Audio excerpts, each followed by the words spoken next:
Hi guys, හැමෝම ආදරෙන් පිළිගන්නවා Soulful Traveler මගේ YouTube channel එකට. මගේ YouTube channel එකේ blog එකක් කියලා ඉස්සෙල්ලම upload කරන්න මේ blog එක. අද දවස කියනවා නම් 2025 ඔක්තෝබර් මාසේ 4 වෙනි සෙනසුරාදා. ඉතින් මේ weekend එක long weekend එකක්. සඳුදාත් නිවාඩු දවසක්. ඉතින් මං හිතුවා පොඩි වෙනසකටත් එක්ක travel එකක් කරන්න. vlog එක දකිද්දිම ඔයාලා දන්නවා අපි කොහෙටද travel කරන්නේ කියලා. අපි travel කරන්නේ අද නුවරඑළියට. ඉතින් මම යන්නේ තනියම නෙමෙයි. මගේ හොඳම යාළුවෙක් රවින්දුත් එක්ක. අපි උදේ ගෙදරින් පිටත් උනේ උදේ 7ට. දැන් වෙලාව හරියටම උදේ 11:00යි. අපි නුවරඑළිය ටවුන් එකට ගොඩක් ලං වෙලා ඉන්නේ. ඉතින් ඔයාලට පේනවා අද නුවරඑළියට වැස්ස දවසක්. අපි දැනගත්ත විදියට මේ සතිය එකමාරකට විතර පස්සේ තමයි නුවරඑළියට වහින්නේ. අහස කළු කරලා හොඳටම වෙයි වලාකුළු පිරීලා තියෙන අහසේ. ඇත්තටම නුවරඑළිය නෝන මේ වගේ වයිබ් එකක් තමයි තියෙන්න ඕන. දැන් නම් පොඩ්ඩක් වැස්ස පායලා තියෙන්නේ. හැබැයි පාර ලිස්සනවා. අනිත් එක තමයි මේ ගමන එන්න කලින් ප්ලෑන් එකක් තිබුණේ නැහැ. හදිස්සියම තමයි මේක යනවා කියලා තීරණය කරේ. ඒක නිසා අපිට නවතින තැනක් ඔන්ලයින් බුක් කරගන්නත් බැරි වුණා. ඔක්කොටම කලින් අද නුවරඑළිය නවතින්න තැනක් හොයාගෙන ඉන්න ඕන. ඉතින් අපි එතනට ගිහලා සෙට් වෙමු.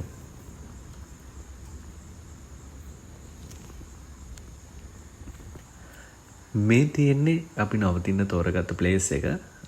මෙතන ඇත්තටම මාර නිදහස්. අපි මේක මේ බ්ලොග් එකක් කරන්න බලාගෙන ගත්ත වීඩියෝ ක්ලිප් එකක් නෙමෙයි. ගත්ත පොඩි වීඩියෝ ක්ලිප් ටිකක් තමයි මේ ඔයාලට බලාගන්න දාලා තියෙන්නේ. ඒක නිසා රූම් ටුවර් එකක් වගේ කිසිම දෙයක් කරේ නැහැ.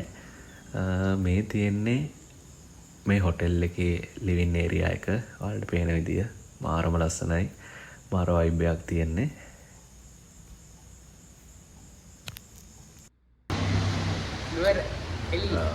අපි නුවරඑළිය විල් ඉන්නේ අද. පොඩ්ඩක් එළියට යන්න හැදුවේ රැට කෑම එකක්. මේ වගේ පොඩි දේවල් ටිකක් තියෙනවා. අවශ්‍ය දේවල් ටිකක් අරගෙන එන්න. කිසි දෙයක් කරගන්න විදියක් නැහැ. වැස්ස නිසා වගේ බහින් බැරුව තාම මේ ඉන්නවා. ක්ලාස් වෙලා. දැන් වෙලාව හවස 6:05 වගේ වෙලා.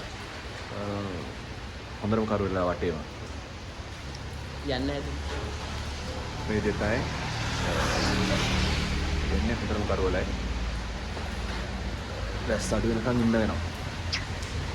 අපි ටවුන් එකට ගිහිල්ලා සෙට් වෙමු. බලමු.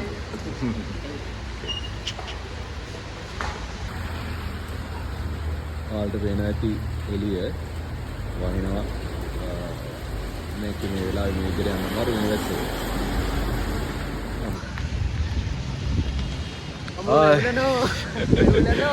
අපි එළියට ඇවිල්ලා රැට දිනයකට අවශ්‍ය දේවල් අරගෙන දැන් යන ගමන් තාම වහිනවා මේ පොදයන් සයි පට්ටම හිතලක් තියෙන්නේ. මොකද රවින්දු කියන්නේ අප්පෝ අමාරුයි මේ වෙවුලන කතා කරන්න අමාරුයි.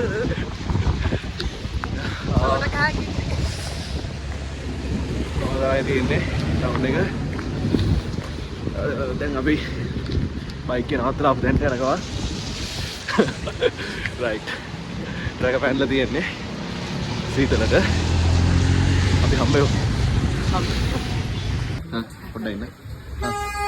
දුමදානෝ.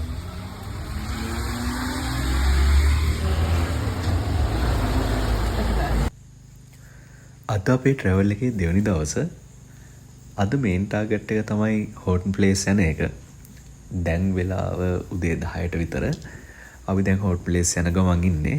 ඉතින් ඔයාලා හැමෝම දන්නවා මේ දවස්වල හෝට් ප්ලේස් වල තියෙන විශේෂත්වය මොකක්ද කියලා. විශේෂත්වය තමයි මේ දවස්වල හෝට් ප්ලේස් වල නෙළු වසන්තය. ඉතින් ආරංචි විදියට අවුරුදු 12කට සැරයක් තමයි මේ නෙළු මල් පිපෙන්නේ. හෝටන් ප්ලේස් ගිහිල්ලා තියෙන ඕනම කෙනෙක් දන්නවා මේ යන්න තියෙන පාර කොච්චර ලස්සනයිද කියන එක. මම හිතන්නේ ලංකාව ඇතුලේ ස්වභාව සෞන්දර්ය උපරිමයටම විඳින්න පුළුවන් ගමනක් තමයි මේක.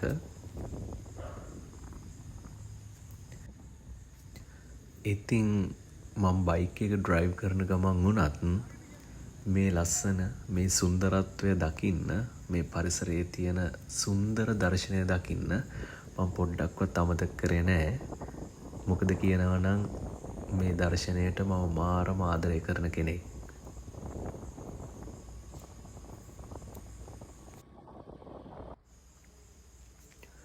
අපි දැන් ඉන්නේ පට්ටිපොලි ස්ටේෂන් එකේ රේල් ගේට් එක ළඟ. මෙතන අපිට ටික වෙලාවක් රැඳිලා ඉන්න උනා ට්‍රේන් එක යනකම්. මම හිතන විදියට මේ ටයිම් එකට එන්නේ LODC කියන ට්‍රේන් එක. ඇත්තටම කියනවා නම් මේකත් මම දකින්න ආසම දර්ශනයක්. ඒක නිසා මෙතන රැඳිලා හිටපු වෙලාව අපිට ගියා කියලා පොඩ්ඩක්වත් හිතෙන්නේ නැහැ. මොකද මේක දකින්න ආසම දර්ශනයක් නිසා.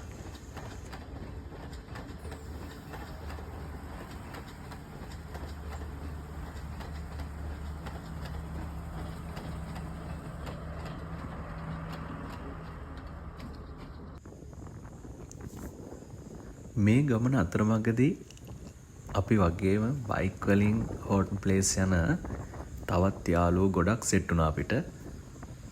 ඉතින් මාර ෆනි. මීට කලින් මං හොට් ප්ලේස් 4 සැරයක් ගිහිල්ලා තියෙනවා යුනිවර්සිටි ඉන්න කාලේ. හැබැයි මේ සැරේ තරම් සෙනගක් මේ සැරේ තරම් ට්‍රැෆික් එකක් ඒක සැරේකවත් මම දැකලා නැහැ. මං හිතන විදියට මේ සීසන් එක නෙළුම් සීසන් එක නිසා තමයි මෙච්චර සෙනගක් ඉන්නේ. අපි බලමු ඉස්සරහට කොහොමද කියලා.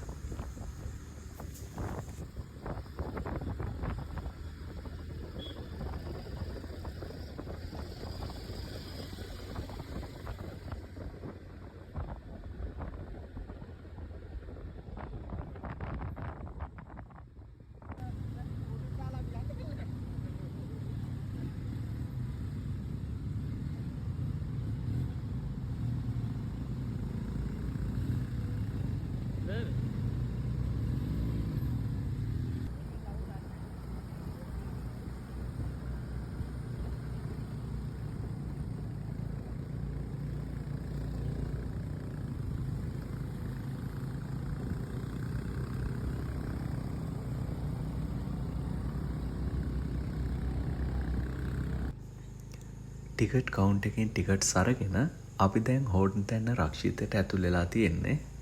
ඔයාලට පේනවා ඇති පාර දෙපැත්තෙම දම් පාටට නෙළුමල් පිපිලා මාර ලස්සනයි. ෆස්ට් ටයිම් තමයි මං හෝටන් ප්ලේස් වල මේ දර්ශනය දැක්කේ.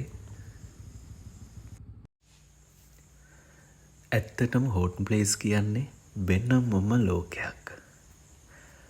මේ සුන්දර ලෝකය ඇතුලේ කතා කරනට වැඩිය මේ සුන්දරත්වය දිහා බලාගෙන ඔයාලත් එක්ක ඉස්සරහටම යන්න මං කැමතියි.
දැන් වෙලාව දවල් 1:30 විතර වෙලා. මේ වෙද්දි පොඩි වැස්සක් පටන්ගෙන තියෙන්නේ. ඉතින් අපි හදන්නේ මේ වැස්සෙම වර්ල්ඩ්ස් එන්ඩ් බලන්න යන්න. මෙතන ඉඳලා මම හිතන විදියට කිලෝමීටර් 7ක වගේ දුරක් තියෙනවා වර්ල්ඩ්ස් එන්ඩ් වලට අපිට පයින් ඇවිදගෙන යන්න. ඒ වගේම මට ෂූ එකක් නැහැ. අද මේ තියෙන වෙදර් එකත් එක්ක අපිට වර්ල්ඩ්ස් එන්ඩ් පැහැදිලිව බලා ගන්න පුළුවන්ද කියලා. මොකද බොහෝ දුරට මීදුම තියෙන්න පුළුවන් මේ වගේ වෙලා වෙද්දි. අපි ගිහිල්ලම බලමු අපිට කොහොමද වර්ල්ඩ්ස් එන්ඩ් දකින්න පුළුවන් වෙන්නේ කියලා.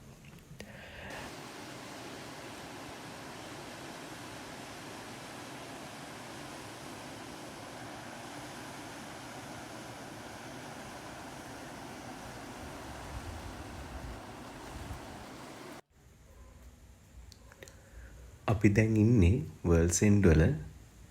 මේ වෙලාවෙද්දිත් මුළු පළාතම තද මීදුමෙන් වැහිලා තමයි තියෙන්නේ.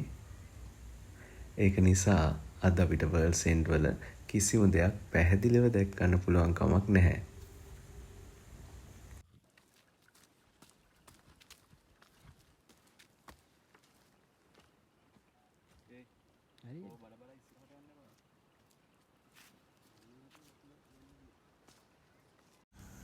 වර්ල්ඩ්ස් එන්ඩ් ඉඳලා යන පාර දෙපැත්තේ මේ වගේ ලස්සනට පිපුණු දම්පාට නෙළුමල් ගොඩක් දකින්න පුළුවන් වුණා අපිට.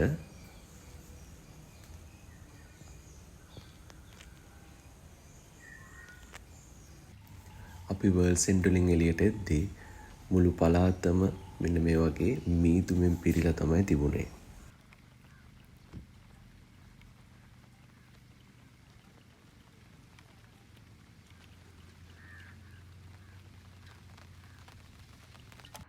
අද අපේ ට්‍රැවල් එකේ 3 වෙනි දවස. මේ තියෙන්නේ ඊයේ රෑ අපි නැවතුන හොටෙල් එක.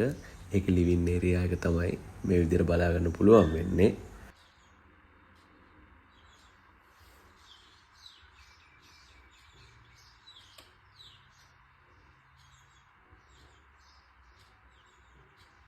ඉතින් අපි උදෙන්ම හොටෙල් එකෙන් බ්‍රෙක්ෆාස්ට් එකත් අරගෙන මේ හදන්නේ අපේ මේ ට්‍රැවල් එක ඉවර කරන්න. අද පොය දවසක්. ඒක නිසා අපි බැලුවේ නුවරඑළියේ තියෙන ලස්සනම පන්සලකටත් ගිහිල්ලා අපේ ට්‍රැවල් එක එන්ඩ් කරන්න. ආයෙත් දවසක මේ වගේ ලස්සන ට්‍රැවල් බ්ලොග් එකක් අරන් එනකම් හැමෝම සතුටින් පරිස්සමින් ඉන්න. Goodbye.